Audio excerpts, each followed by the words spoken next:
కాకినాడ జిల్లా కిర్లంపూడి గ్రామంలో వేంచేసి ఉన్న శ్రీ వాసవి కన్యకా పరమేశ్వరి అమ్మవారి ఆలయంలో 12వ వార్షికోత్సవ వేడుకలు ఘనంగా జరిగాయి.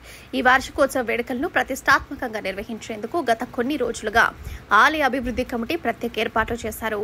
12వ వార్షికోత్సవం సందర్భంగా ఆలయంలో 12 లక్షల లలిత సహస్రనామ పారాయణ చేసేందుకు ఉమ్మడి తూర్పు గోదావరి జిల్లాలో వివిధ ప్రచార మాధ్యమాల ద్వారా విస్తృత ప్రచారం నిర్వహించారు. దీంతో 3 జిల్లాల నలుమూలల నుండి మహిళలు, భక్త బృందాలు భారీ సంఖ్యలో ఉదయం కిర్లంపూడి వాసవి మాత ఆలయానికి చేరుకున్నారు.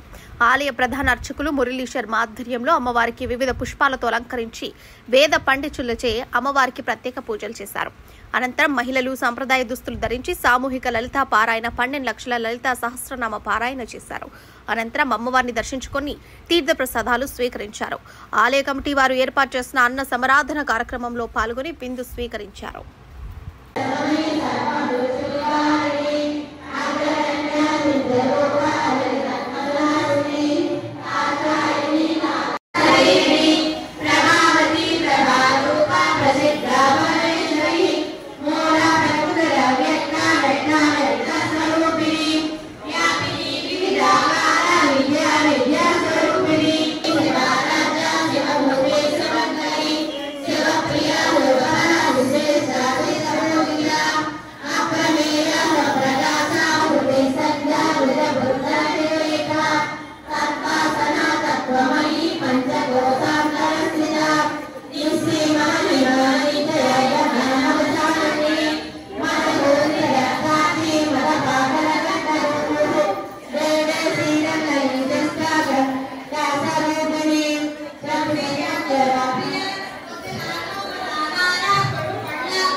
तत्वादिका तत्वमयी तत्वमध्यस्वरूपिणी सामगान प्रिया सौम्या सदा सुखपुत्री सव्यापसव्यनाग्रस्ता धर्मा पद्मिनिवारिणी स्वस्था स्वभाव मधुरा धीरा धीर समर्पिता